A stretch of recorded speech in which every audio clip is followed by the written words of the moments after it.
السلام عليكم شباب، مرحبا بكم في فيديو جديد، رياكسيون جديدة، مواضيع جديدة وشنعة جديدة. اليوم رياكسيون على أقوى زوز في الراب التونسي. الثاني كان لا محالة في الراب الآخر، أما تو حسوه انضاف في الراب نتاعو. نحكيو على بلطي وبلينغوس، الملك بلينغوس. نمشيو نرياكتيو عليهم ونعطيو راينا بكل صراحة. الشباب ما تبخلوش علينا بالجامات والكومنتات، ماذا بيا الجام هذا، علاش لا ما نوصلوش ل100 جيم 100 كومنتير، وماذا بيا كان نوصلوا لل1000 ابوني في اقرب وقت. ليتس جو.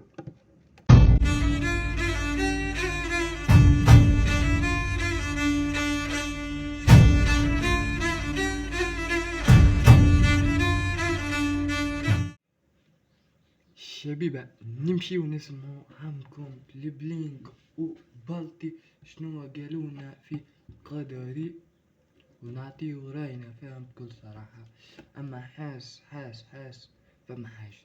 فما حاجة ما نعرفش شنو هالحاجة. خلينا نمشي نسمع ونعطي رايي معكم.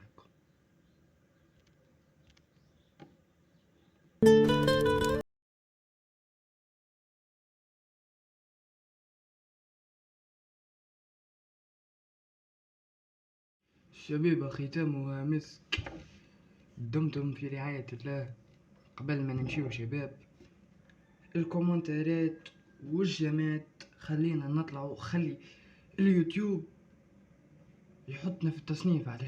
علاش لا كي تكتب منظر رياكت الزقراكتي يطلع لك هو الاول.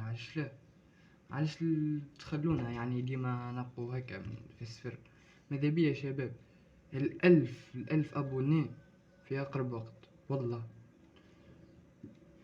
تنسوناش سبسكرايب. باي باي.